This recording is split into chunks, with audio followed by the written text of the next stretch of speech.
आइए हम लोग शुरू करते हैं प्रोजेक्टाइल मोशन।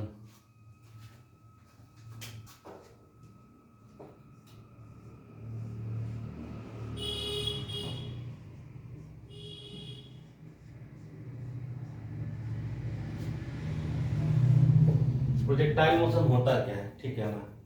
देखिए, प्रोजेक्टाइल मोशन फ्री फॉल होता है, फ्री फॉल इन 2 डायमेंशन, ठीक है। 2 dimension it is free falling motion in a plane या 2 डायमेंशन, ठीक है। ये जो वर्ड है ना बाबू प्रोजेक्टाइल, इस प्रोजेक्टाइल का मतलब क्या होता है? इस प्रोजेक्टाइल का मतलब बेसिकली एक पार्टिकल होता है। तो एक पार्टिकल करेगा, क्या करेगा? Free falling motion in a plane, ठीक है ना। पार्टिकल क्या करेगा? Free falling motion in a plane, ठीक है ना। Under gravity, under gravity near earth surface on a parabolic path, ठीक है। अलग अलग लोग अपना अलग अलग ढंग से समझते हैं। मेरा जो तरीका है भाई, मेरे को पता है बेस्ट है, ठीक है। प्रोजेक्टाइल मोशन का मतलब पार्टिकल का फ्री फॉलिंग मोशन, किसमें? एक 2 डायमेंशन में अंडर ग्रेविटी, वो भी नियर द अर्थ सरफेस, और पाथ क्या रहेगा? पैराबोलिक। प्रोजेक्टाइल मोशन के हजारों करोड़ों एग्जाम्पल हो सकते हैं। आपको 2-3 पढ़ना है, 4 पढ़ना है, वो 4 मैं आपको बताता हूँ। इसके अलावा भी इनफाइनाइट तरीके हो सकते हैं। देखो, जैसे एक तरीका ये होता है बाबू कि यहाँ पर आपने ऐसे कुछ एंगल बना के एक ऑब्जेक्ट को फेंका। आपने देखा होगा अपने लाइव एग्जाम्पल्स में, ठीक है ना। गेंद को, फुटबॉल को, किसी चीज को हवा में किक करो तो इस तरीके से जाता है, ठीक है। ये वाई एक्सिस है, ये एक्स एक्सिस है, ठीक है। ये एंगल थीटा है, ये इनिशियल वेलोसिटी है। एक तरीका ये हुआ। दूसरा तरीका ये हुआ कि आप किसी टावर पे हैं और टावर से आपने ऐसे हॉरिजॉन्टली थ्रो किया तो ये इस तरीके से आएगा। एक ये भी आपको पढ़ना है, इसको हॉरिजॉन्टल प्रोजेक्टाइल बोलते हैं। तो क्या बोलते हैं? Horizontal projectile motion. इसको बोलते हैं ऑब्लिक प्रोजेक्टाइल मोशन। तो क्या बोलते हैं हम लोग? ऑब्लिक प्रोजेक्टाइल मोशन, ठीक है। इसके अलावा बच्चों ये भी हो सकता है, जैसे आप टावर के ऊपर हो और टावर से ऊपर एंगल बना के ऐसे फेंक दिए, तो ये भी एक प्रोजेक्टाइल मोशन आपको पढ़ना है, ठीक है। फिर एक ये तरीका है जी बच्चों, ये हॉरिजॉन्टल लाइन है, यहाँ से ऐसे बिलो हॉरिजॉन्टल आपने थ्रो किया, ये भी ऐसे चला जाएगा, ये भी प्रोजेक्टाइल मोशन है। ये प्रोजेक्टाइल मोशन वो है जो आपको पढ़ने हैं, ठीक है। नहीं पढ़ने वाला का तो और भी मतलब कमी नहीं है। देखो जैसे बताता हूँ, एक इंक्लाइन प्लेन है,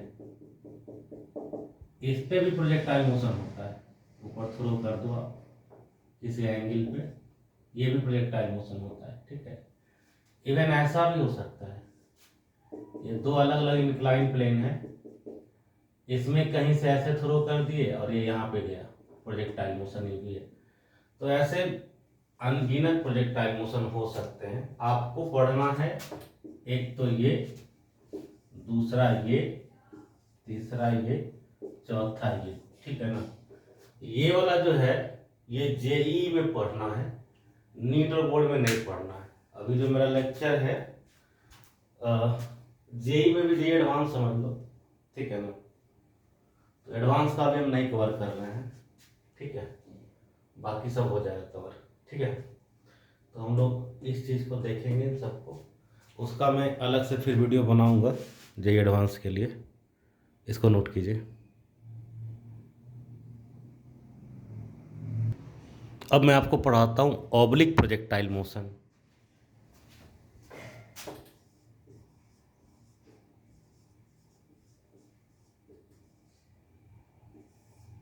इसमें क्या हो रहा है आप देख पाइएगा कि ये एक्स एक्सिस है, इधर वाई एक्सिस है। इसको हम लोग समझ लेंगे हॉरिजॉन्टल, इसको क्या समझ लेंगे हम?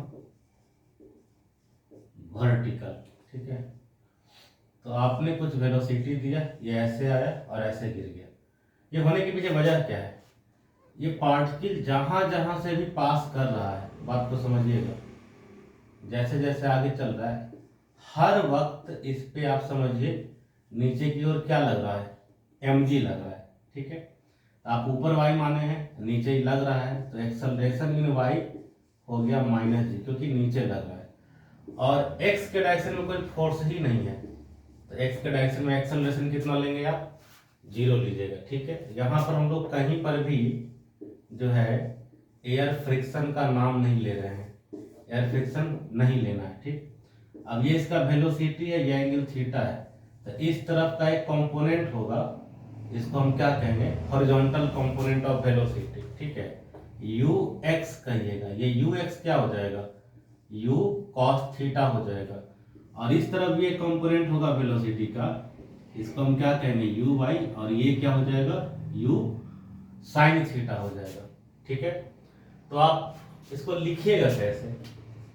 इसको ऐसे लिखिएगा कि सपोज आपने एक पार्टिकल को या प्रोजेक्टाइल को हवा में फायर किया, कुछ एंगल बनाते हुए हॉरिजॉन्टल डायरेक्शन से, एक पैराबोलिक पाथ में फ्री फॉल करते हुए 2 डायमेंशन में वापस से लौट के आ जाता है। इसी को क्या बोलते हैं हम? Oblique projectile motion. ऑब्लिक का मतलब हॉरिजॉन्टल से कुछ एंगल बना के फेंका गया है, ठीक है ना। तो मैंने पार्टिकल का मतलब बताया थे, उसको प्रोजेक्टाइल बोलते हैं। मैंने पार्टिकल इज फायर्ड का मतलब बेसिकली क्या है? थ्रो करना, फेंकना। मैंने particle is fired with some initial velocity u and at some angle of projection theta with respect to ground, ये हॉरिजॉन्टल ग्राउंड है, then it follow a parabolic path in air, ठीक है ना। एंड बाद में क्या आ जाएगा? रिटर्न। इसी मोशन को हम क्या कहते हैं बच्चों? इसको हम कहते हैं कि ऑब्लिक प्रोजेक्टाइल मोशन, ठीक है। तो इसको आप नोट करिए ना, फिर मैं आगे का कहानी बताता हूँ जी, आपको नोट कीजिए।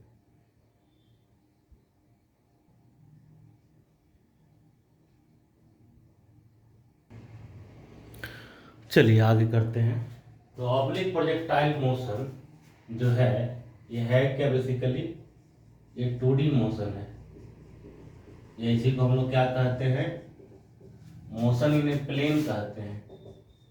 प्लेन का मतलब 2D, ठीक है। प्लेन का मतलब 2D। तो मैं आपको ये बताना चाहूंगा कि जो 2D मोशन होता है ना, इसका मतलब होता है 2 1D मोशन का वेक्टर कॉम्बिनेशन, ठीक है। ये क्या होता है?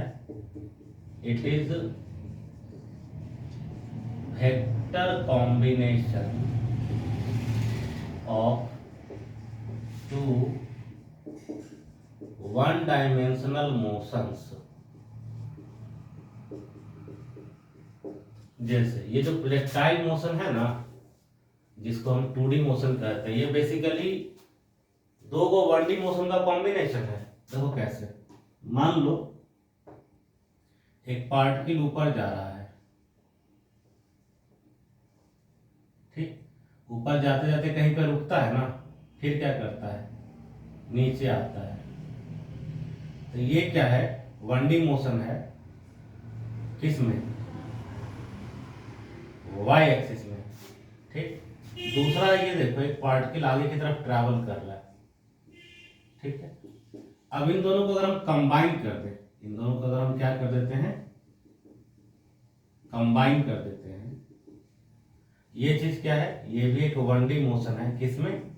x एक्सिस में है ये चीज, ठीक है। तो यही दोनों जब कंबाइन करता है ना, तो पार्टिकल कुछ इस तरीके से चलता हुआ सा दिखता है, ठीक है, जिसको कि हम लोग क्या पढ़ रहे हैं, प्रोजेक्टाइल मोशन के नाम से हम लोग इसको अभी पढ़ रहे हैं, ठीक है।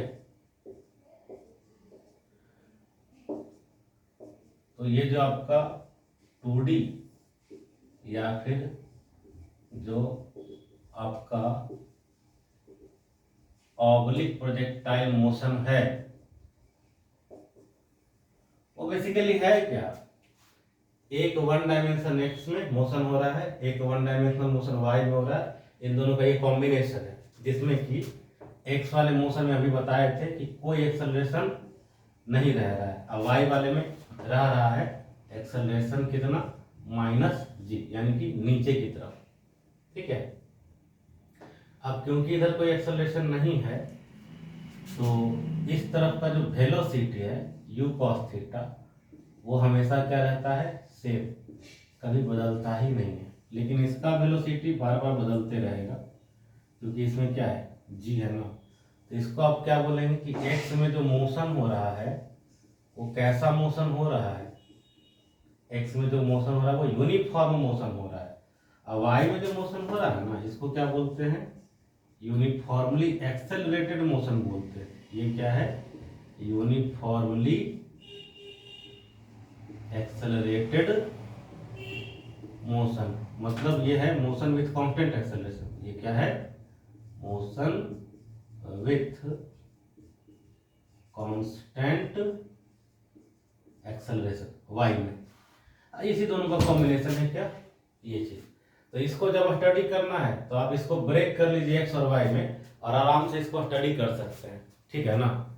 चलिए यहाँ तक नोट कीजिए, फिर आगे का कहानी बताते हैं हम आप लोगों को, नोट कीजिए।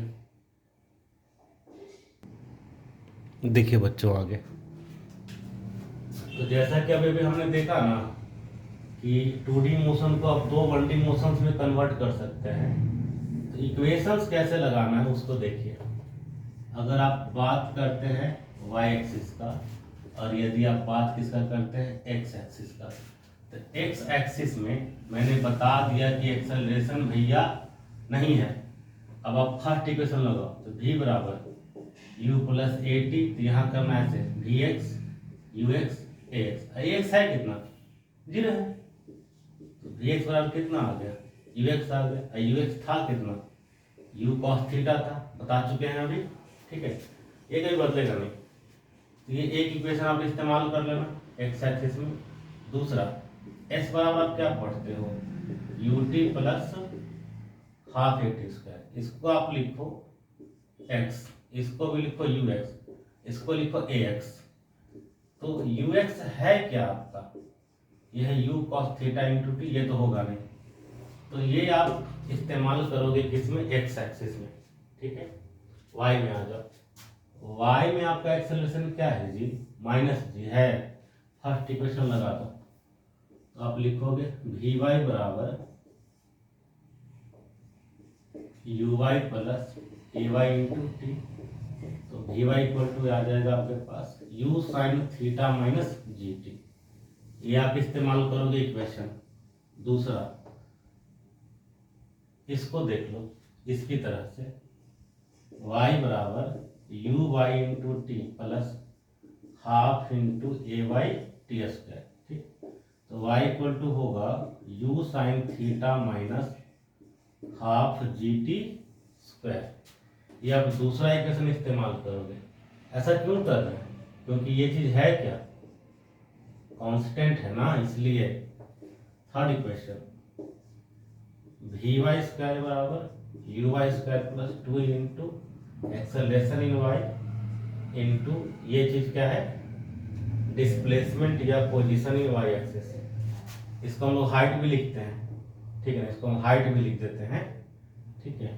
तो ये आ जाएगा v y square equal to u square sine square theta minus 2g into, इसको अगर हाइट लिख दें तो इसको h लिख दिया जा सकता है, स्मॉल h या कैपिटल H। देखो मैं लिख के दिखा देता हूँ, देखो इस फिगर में सारा आ जाएगा, देखो ऐसे चल रहा है ना हम लोग, ये वाई एक्सिस है, ये एक्स एक्सिस है। मान लो कि हम किसी समय यहाँ पर हैं, किसी पॉइंट पी पर, ठीक है, एक्स कोऑर्डिनेट क्या हो जाएगा, इतना दूर हो जाएगा, तो ये हो गया एक्स। एक्स निकालने के लिए यू कॉस थीटा इंटू यहाँ पे आते रहते समय कितना हो गया टी, और ये जो इसका ऊंचाई है इसी को y इक्वल टू क्या ले लिया है, h ले लिए है, ठीक है। एंड इस तरफ का वेलोसिटी क्या था, u cos थीटा, इस तरफ का वेलोसिटी क्या था, u sin थीटा। इसको क्या कहते हैं, ux, इसको uy कहते हैं। ये u था, ये थीटा था, इतना दूर जो है वो x एक्सिस का वैल्यू है डिस्टेंस का, ठीक है ना। तो ये इक्वेशंस जो हैं बच्चों आपको लगाने हैं, ठीक है, नोट कर लीजिए, फिर बताता हूँ आगे मैं, ठीक है। अब आपको ना मैं वेलोसिटी, पोजीशन वेक्टर ये सब समझाता हूँ। चलिए पहले आपको वेलोसिटी वेक्टर समझा देता हूँ जी। देखिए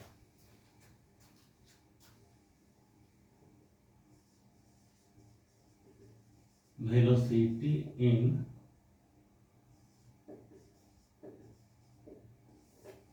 ऑब्लिक प्रोजेक्टाइल मोशन, ओपीएम मतलब ऑब्लिक प्रोजेक्टाइल मोशन, ठीक है। देखो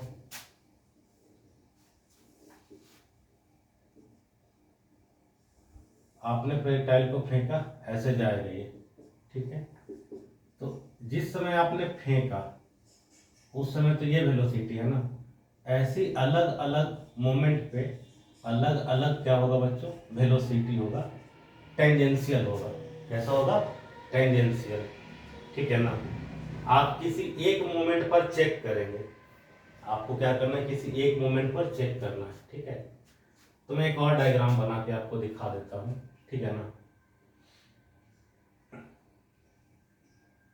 या इसको एक काम करता हूँ, इसको साइड में बना देंगे, आप समझ जाइएगा, ठीक है ना।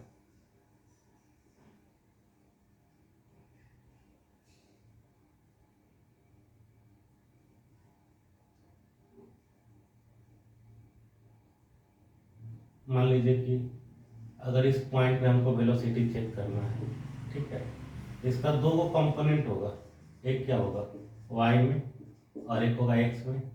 मान लेते हैं कि ये जो एंगल है, जो वेलोसिटी हॉरिजॉन्टल के साथ बना रहा है, ये एंगल मान लो क्या है, फाई है, ठीक है।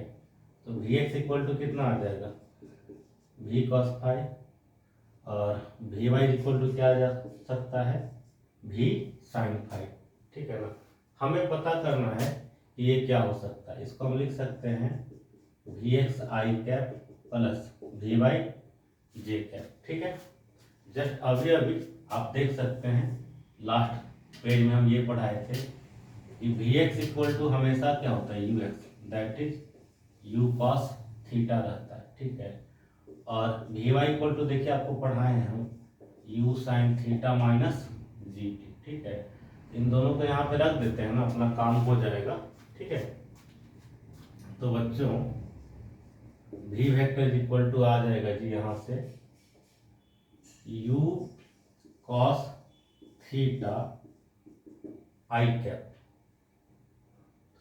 Plus u sine theta minus g t j cap, ठीक है।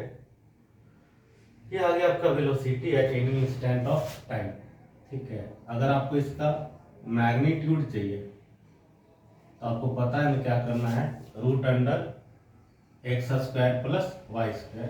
तो u cos थीटा का कर लीजिए स्क्वायर और u sine theta minus g t का कर लीजिए आप स्क्वायर।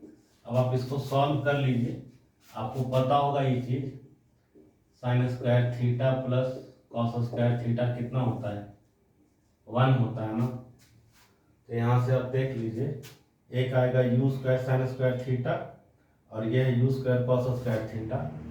तो यू स्क्वायर इंटू आ जाएगा sign square theta plus cos square theta, इसका वैल्यू 1 है, तो मैं इसको हटा दे रहा हूँ, याद रखना दूसरा टर्म क्या आएगा, जी स्क्वायर टी स्क्वायर, और माइनस टू ए भी आ जाएगा, minus two into you into G T into sine theta, ये इसका आ गया मैग्नीट्यूड आ गया, ठीक है। और अगर तुम्हें इसका डायरेक्शन चाहिए तो डायरेक्शन के लिए क्या लगा लो, tan five equal to v y by v x, ठीक है। तो ये आ जाएगा जी तुम्हारे पास u sine theta minus g t by u cos theta, इससे डायरेक्शन आ जाएगा, ठीक है। ये हो गया मैग्नीट्यूड और ये हो गया जी डायरेक्शन, ठीक है, समझ आ गया। इसको आप नोट कर लो, फिर आगे का कहानी बताता हूँ मैं।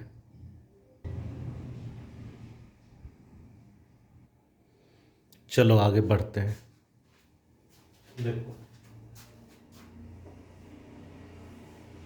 अभी अभी हम बात कर रहे थे कि अलग अलग इंस्टेंट पर इसका वेलोसिटी अलग अलग होगा, both in magnitude and in direction, ठीक है ना।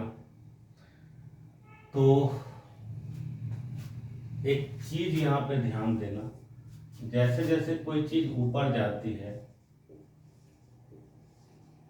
तो कहीं ना कहीं रुकती है ना, ये रुक जाती है। जैसे मान लो हमने फेंका कितना से 100 मीटर पर सेकंड से, आगे चल के क्या आ जाएगा 50 मीटर पर सेकंड, फिर कितना आ जाएगा 25 मीटर पर सेकंड, फिर कितना आ सकता है मान लो 5 मीटर पर सेकंड। कहीं पे तो जीरो होगा ना वेलोसिटी, उसके बाद गिरने लगता है तो निगेटिव हो जाता है कि नहीं।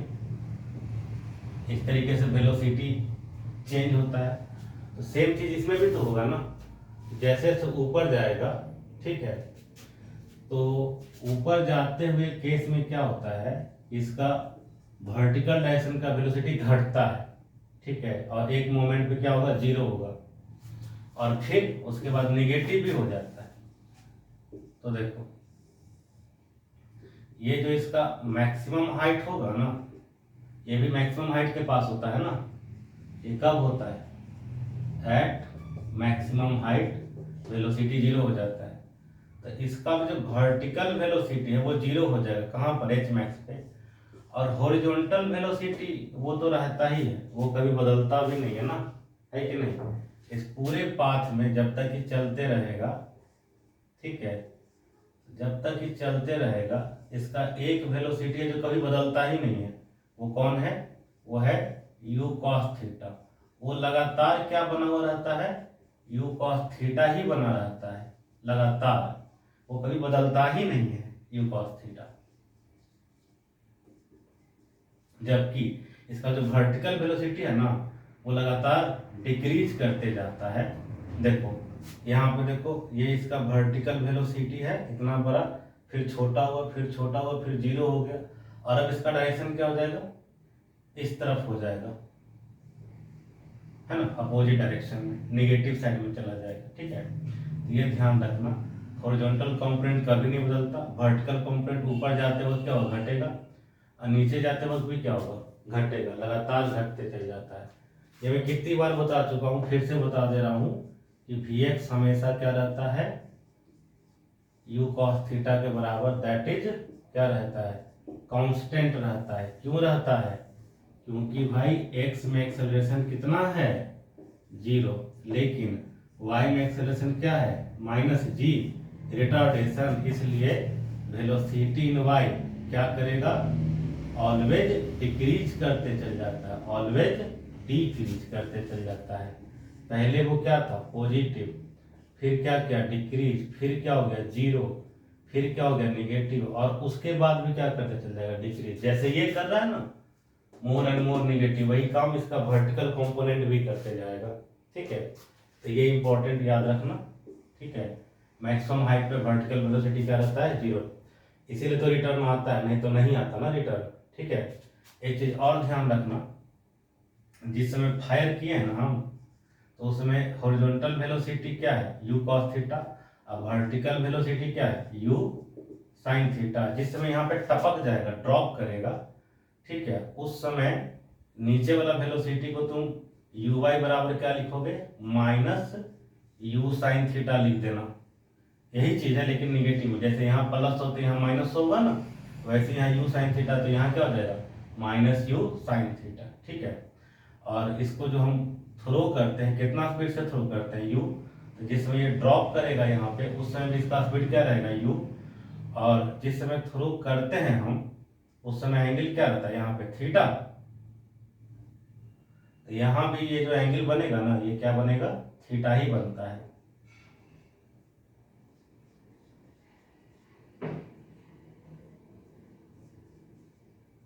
ये थीटा ही बनेगा। ठीक है, सिमेट्री है इसमें, इस पूरे फिगर में क्या है जी सिमेट्री। समझते हैं ना आप लोग, एक फिगर को अगर बीच में से कट कर दें तो दोनों हिस्सा बराबर बराबर दिखता है, इस चीज को हम क्या बोलते हैं ये सिमेट्रिक है। ठीक है, तो वेलोसिटी वाला समझ गए। एक बार फिर बता दे रहा हूँ, ध्यान देना। मैक्सिमम हाइट पे वर्टिकल वेलोसिटी 0, जैसे से ऊपर जाते हैं ये वेलोसिटी घट के 0 हो जाता है, और नीचे गिरते वक्त ये निगेटिव निगेटिव निगेटिव होते चल जाता है।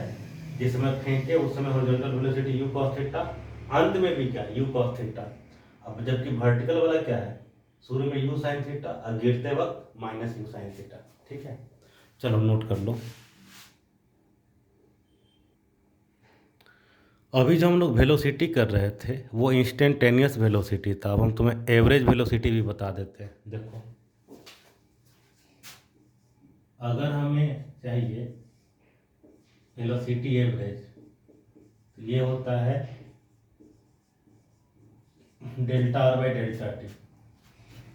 इसका दो कंपोनेंट होगा ना, एक हो जाएगा डेल्टा एक्स और एक क्या हो जाएगा डेल्टा वाई। इसको हम लोग क्या लिख सकते हैं वेलोसिटी एवरेज का मतलब velocity average in x axis plus velocity average in y axis. ठीक है, ये हम कभी भी निकाल सकते हैं। जैसे एक एग्जांपल दे देता हूं, कहता है कि एक प्रोजेक्टाइल को फेंके तो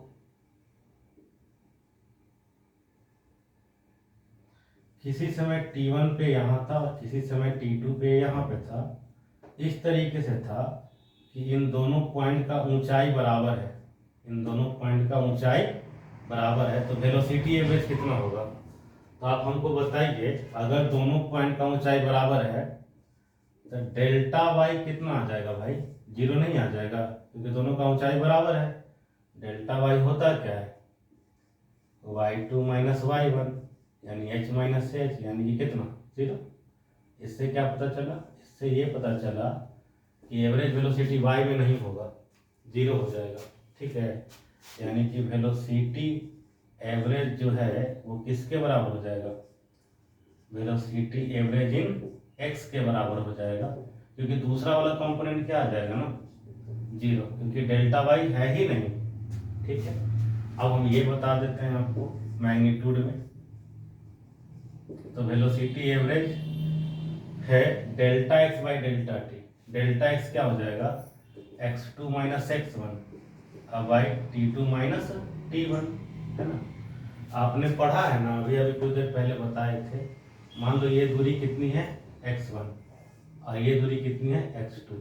x का फार्मूला अभी अभी दिए थे हम u cos theta into T, इसका भी हो जाएगा u cos theta into T.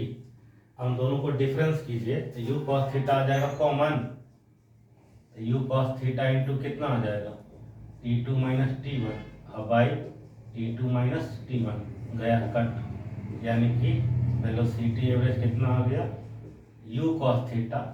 अगर इन दो पॉइंट्स का हाइट क्या है बराबर, ये तभी होगा, हमेशा के लिए नहीं।